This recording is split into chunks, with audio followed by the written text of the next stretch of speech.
Bom, boa noite a todos, obrigado por esperarem até agora. Eu queria começar agradecendo a doutora Carmen pela oportunidade, ao doutor Elzo e ao doutor João Paulo, e também a todos os presentes. Nós tivemos nessa jornada 139 pessoas inscritas. Alguns não ficaram até o final, ou não chegaram ainda, mas vão chegar. Tá? O interessante é que esse grupo se divide, 50% mais ou menos é entre enfermeiros e médicos, tá? 30% são psicólogos, assistentes sociais e nutricionistas, e temos aqui 8% de estudantes e um restante de gente da parte administrativa. Isso daqui é um mapa que eu fiz há um tempo atrás para a doutora Irene Noronha, que abriu os trabalhos da jornada, mostrando as cidades do Brasil onde existem clínicas de diálise. Cada pontinho desse é uma cidade, e em cada cidade dessa existe pelo menos um centro de diálise. O interessante é que a concentração maior acontece em Sul e Sudeste, e, particularmente, eu esperava que a representação aqui na jornada fosse coerente com essa distribuição. Mas, para minha surpresa, nós tivemos uma distribuição um pouco diferente. Tivemos menos gente de Sul e Sudeste do que eu esperava e mais gente de Norte e Nordeste. E, inclusive, temos um representante do Chile que veio até aqui para nos prestigiar. O que nós temos em comum, o que nos motiva no nosso trabalho diário de diálise, que dá o nosso norte, que determina para onde a gente vai, são as exigências legais, a burocracia. Tá? No nosso caso, elas são regidas e determinadas pelo Conselho e pela Anvisa, que a gente vive diariamente com essas informações. O intuito dessa normatização, dessas regras, é muito nobre, quer dizer, é zelar pela segurança e pelo bem-estar dos pacientes. Tá? Isso é feito, por exemplo, no caso do Conselho Federal de Medicina, eles vão definir o que é o prontuário do paciente. O prontuário do paciente é um documento único que registra fatos e acontecimentos que aconteceram relativos à saúde do paciente e à assistência que foi prestada, e tem caráter legal, quer dizer, o prontuário é um documento legal, é um documento sigiloso e tem aspecto científico. Ele permite a comunicação entre as equipes, quer dizer, os médicos, os enfermeiros, os nutricionistas, todos eles vão interagir com esse prontuário. O que consta de um prontuário? Eu estou fazendo uma parte burocrática para vocês entenderem onde eu vou chegar. Identificação do paciente, quem é o sujeito, tá? O nome dele, onde ele mora, etc, etc.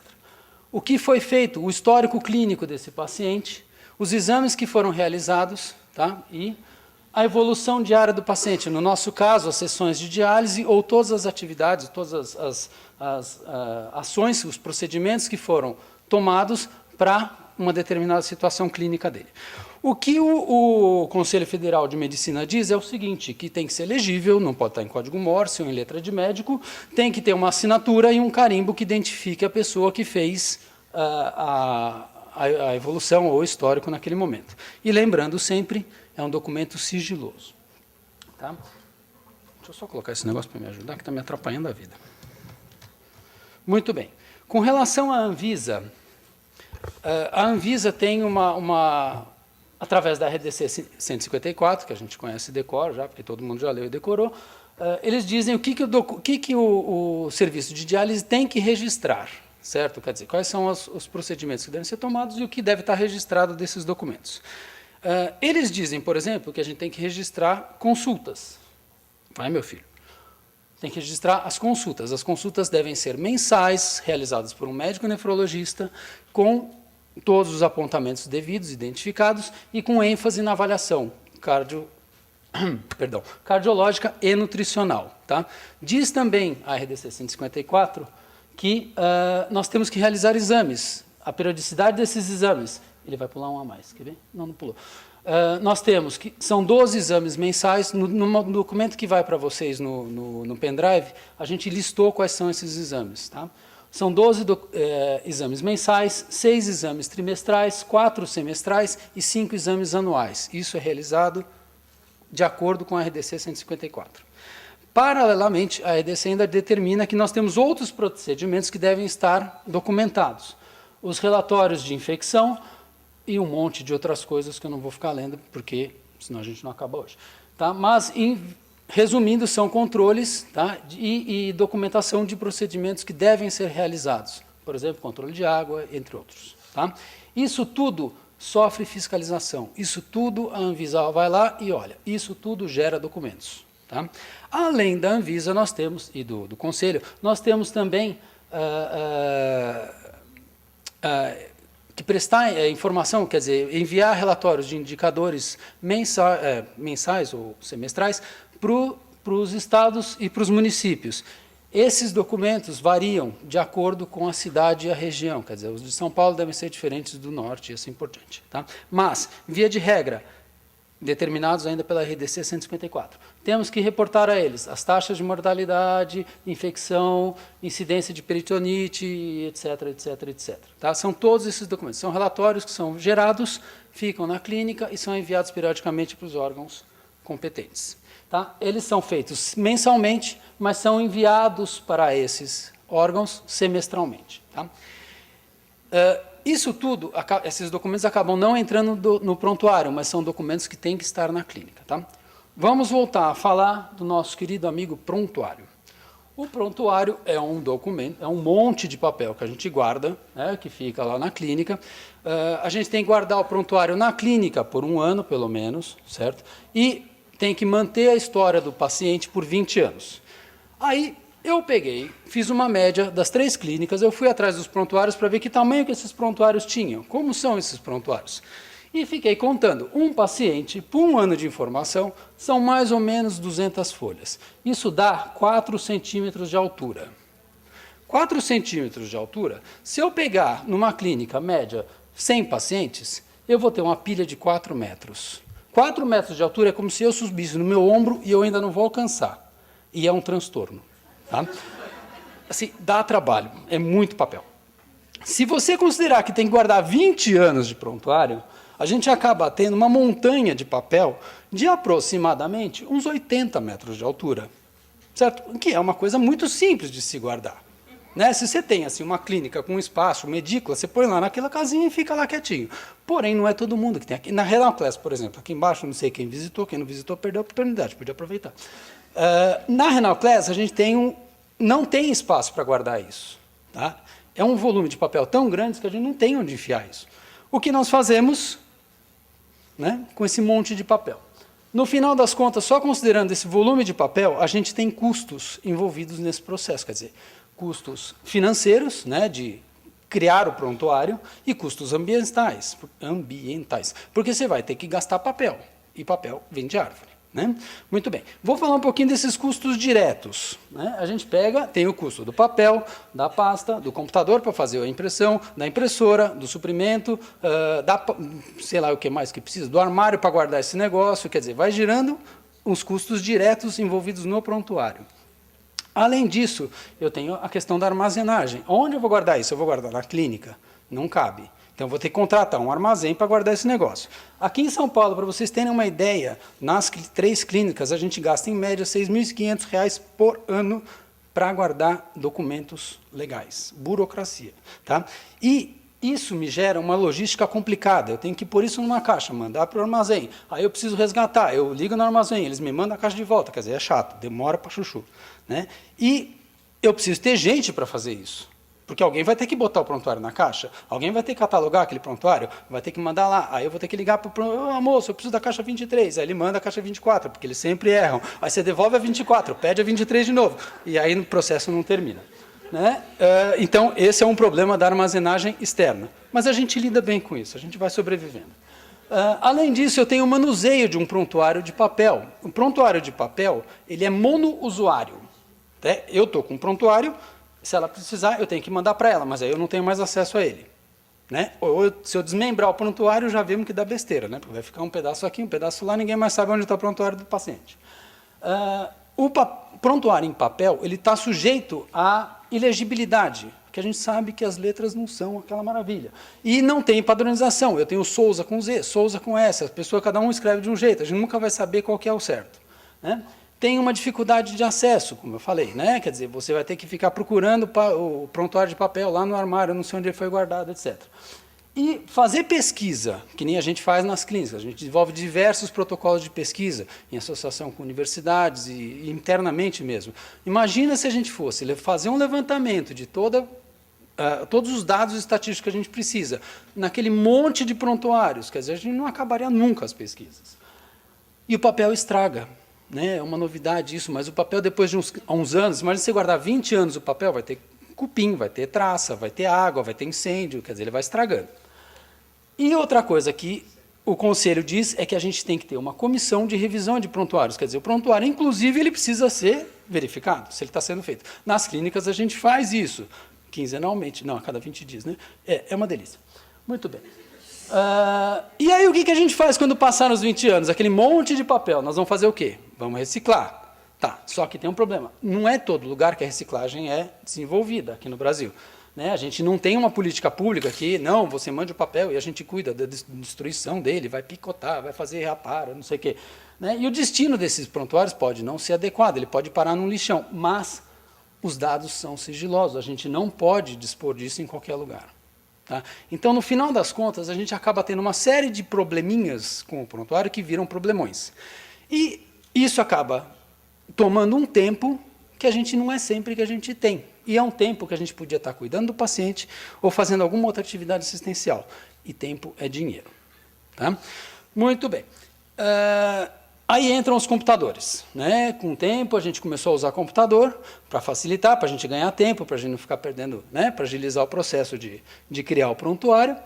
E, para poder usar os computadores, a gente usa o que a gente chama de sistema. Sistema nada mais é do que um programinha de computador que vai ajudar a gente a fazer um prontuário. Eu estou falando, por enquanto, só de prontuário, viu, gente? Depois eu volto na parte administrativa. A gente vai ter o sistema que vai ajudar a gente a montar esse prontuário. Tá? Existem vários tipos de sistema, cada clínica usa um, tem uma cor, um cheiro diferente e tal. Os sistemas eles podem ser comerciais, ou seja, você contrata de uma empresa, né? Você compra um produto, né? Ou proprietários. Você fala para o cara, uma pessoa interna, um moço qualquer, ele vai lá e desenvolve o sistema do jeito que você precisa. São esses dois cenários principais que a gente tem no Brasil. Esses sistemas eles vão permitir que a gente agilize o processo de criação do prontuário e de recuperação de informações desse prontuário. Como funciona um sistema, mais ou menos? É o seguinte, vocês já sabem que vocês lidam isso todo dia, mas eu vou fazer para ficar bonitinho. Você tem os dados do prontuário, os dados do estoque, os dados financeiros, todos eles são colocados nesse sistema. Né? Ou seja, a gente pega essas informações todas e coloca dentro do computador. Aí, está lá o programinha do sistema aqui, o tal do sistema. Aí eu preciso imprimir o prontuário, porque a Anvisa vai fazer fiscalização, a gente tem que carimbar, assinar aquela história toda que está determinada, né, pelo Conselho Federal de Medicina. Aí eu mando imprimir meu prontuário, ou o meu documento administrativo. Né? Aqui não dá para ver, tem dois aqui, viu, gente? Mas assim, eu pego esse daqui, eu vou colocar esse daqui numa caixa que vai lá para o pessoal do armazém. Ou eu tenho o prontuário aqui, que eu carimbei e assinei o prontuário. Aí eu imprimo e guardo na pasta. Resolveu o meu problema de espaço? Não, não resolveu. Continuo tendo um monte de pastas dessa que eu preciso empilhar, guardar naquela salinha do fundo da clínica, que lá está lotada. E não acho nunca mais as coisas. E o que a gente faz? Qual é a alternativa que a gente tem nesse momento para resolver esse problema? Existe uma alternativa que está nascendo hoje em dia, quer dizer, hoje em dia não, já começou em 2007, mais ou menos, que chama-se prontuário eletrônico. O prontuário eletrônico é o mundo ideal na nossa situação. A gente não tem mais papel. Tá? A gente não precisa mais guardar aquele monte de pastas. Tá? O que a gente faz com aquele monte de pastas? A gente pega aquele monte de pastas, coloca aquele monte de pastas num disquinho como esse e guarda. Tá? Então, os prontuários da clínica estão aqui dentro. Todos, das 3. Eu ando com eles no bolso. Eu gosto muito deles. O que ajuda a gente esse prontuário eletrônico? Primeiro, é muito mais confiável. Eu posso fazer cópia disso, eu posso guardar isso, é seguro. Tá? É confiável no sentido, as informações aqui estão organizadas. Tá? Elas estão legíveis de acordo com o que determina o Conselho Federal de Medicina. É muito mais seguro. Eu tenho 4 cópias desse. Tá? Um em cada clínica, mais esse. Então, eu não perco os dados do paciente de jeito nenhum. É prático, né? Está provado aqui que é prático. É ágil, porque eu coloco isso em qualquer computador, eu consigo ter acesso ao dado de qualquer paciente, ou pelo sistema, né, pelo programinha que controla os prontuários, de qualquer computador da clínica, eu tenho acesso a esses dados. E o mais legal, ele me permite integração, ou seja, vamos dizer que um paciente meu está meu não é da clínica, mas eles são meus também. Vai em trânsito, ele vai fazer diálise lá em Belém, por exemplo. Tá? O que ele leva junto? Ele não leva a pasta, ele leva o arquivo. Ou eu mando o arquivo chega antes dele lá em Belém.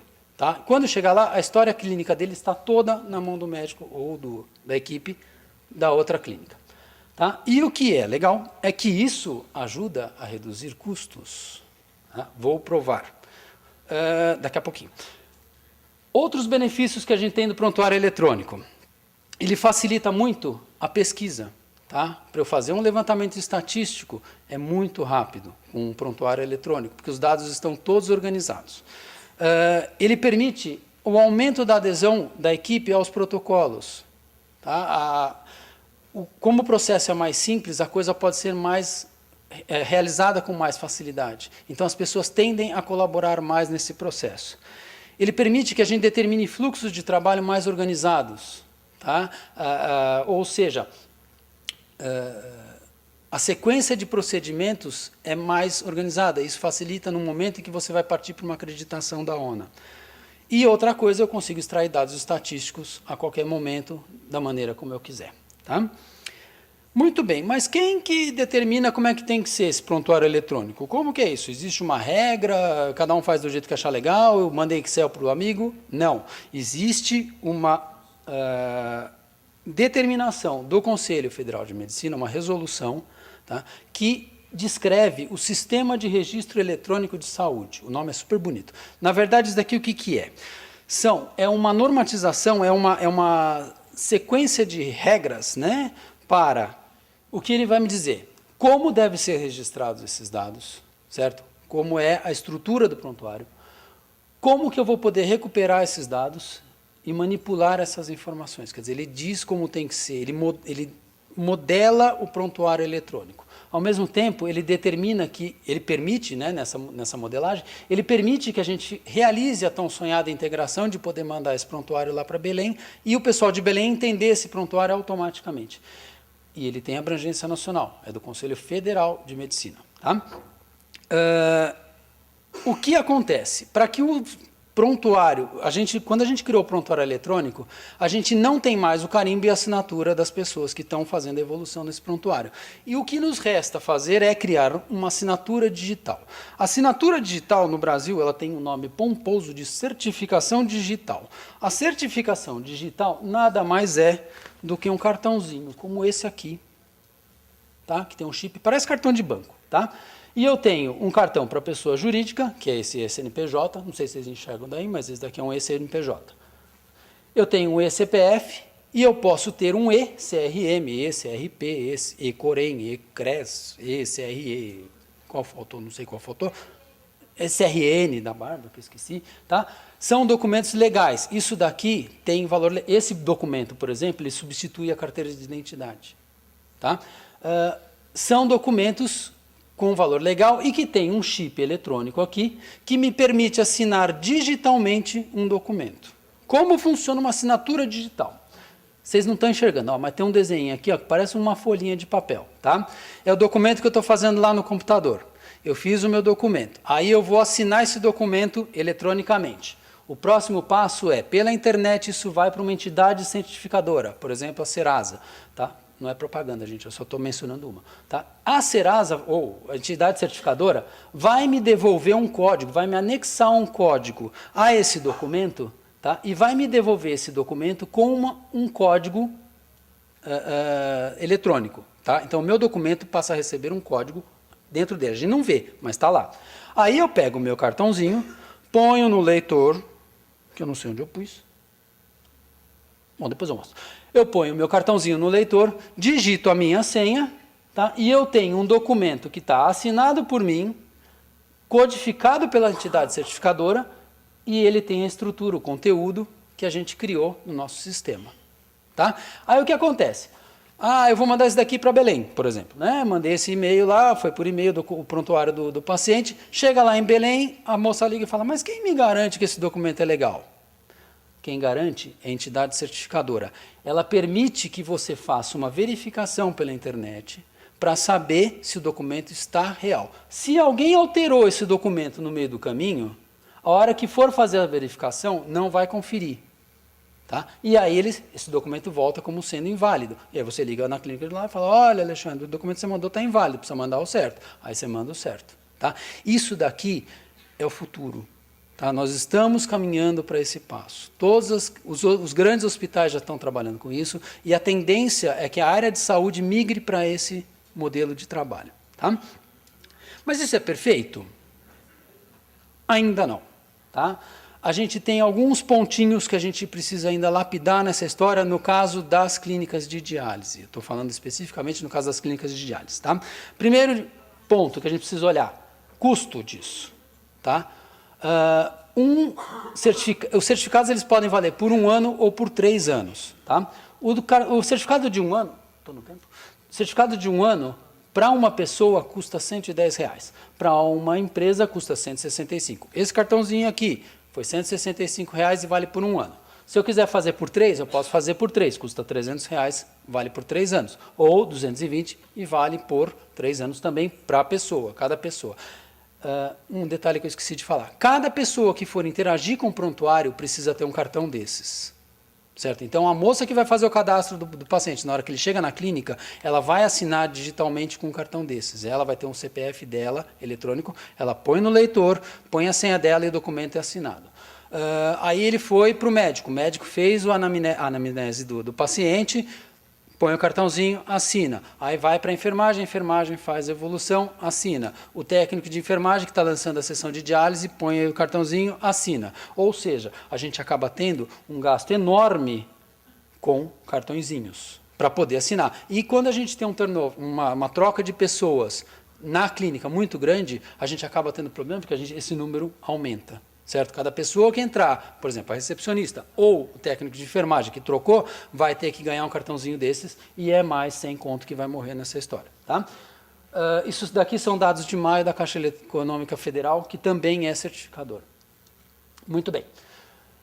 E aí, o que vale mais a pena? Papel ou digital? Eu peguei e fiz um levantamento médio das nossas clínicas de papel e nosso gasto com digital. Eu não contei o custo do computador, da impressora, do sistema, né, de aquisição do sistema, porque isso vai valer para os dois. Tá? Eu tenho que, no caso do papel, eu tenho um gasto anual de R$10.350 entre os pacotes de papel, os toners e os cilindros, que são os insumos da impressora. Não contei as pastas, porque a gente tem um monte. E o digital, eu contei 50 certificados, né? Um certificado da empresa, porque eu tenho que certificar a empresa e as pessoas. Tá? E dá 5.550. Parece que esse daqui é mais barato, né? É mais legal fazer esse. Tá? Porém, tem um detalhe nessa história.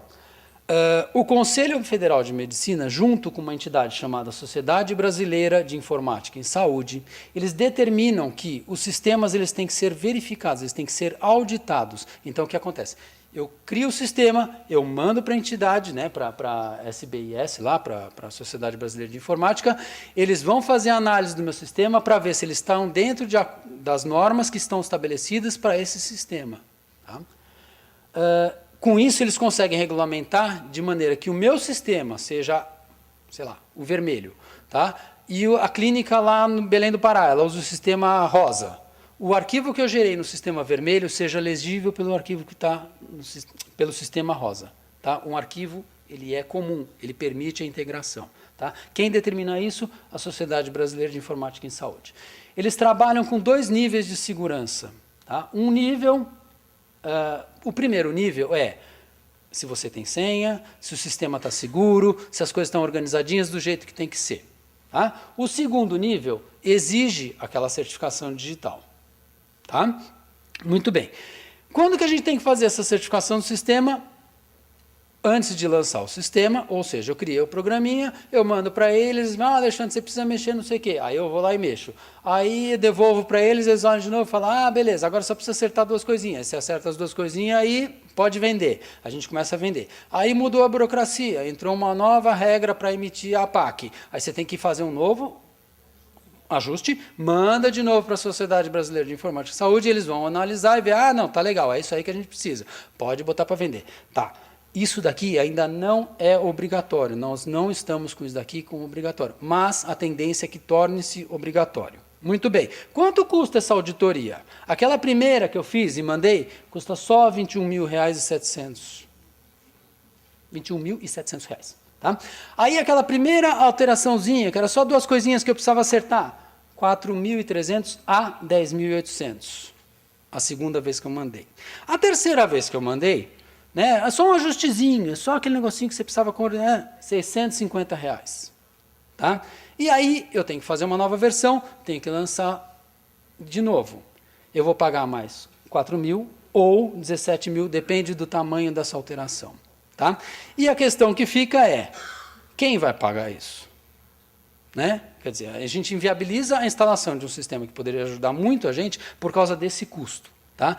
Poderia ser o programador, ou a clínica. Eu falo, não, eu vou bancar o seu programa, ou faz um consórcio de clínicas que vão bancar esse programa junto com o programador, esse custo, né, de auditoria junto com o programador. Só que isso vai se repetindo, então chega num momento que fica complicado você bancar essas alterações periodicamente. Ainda mais que a burocracia vai mudando, as regras vão mudando e você tem que refazer o sistema para se adequar às novas necessidades. Tá?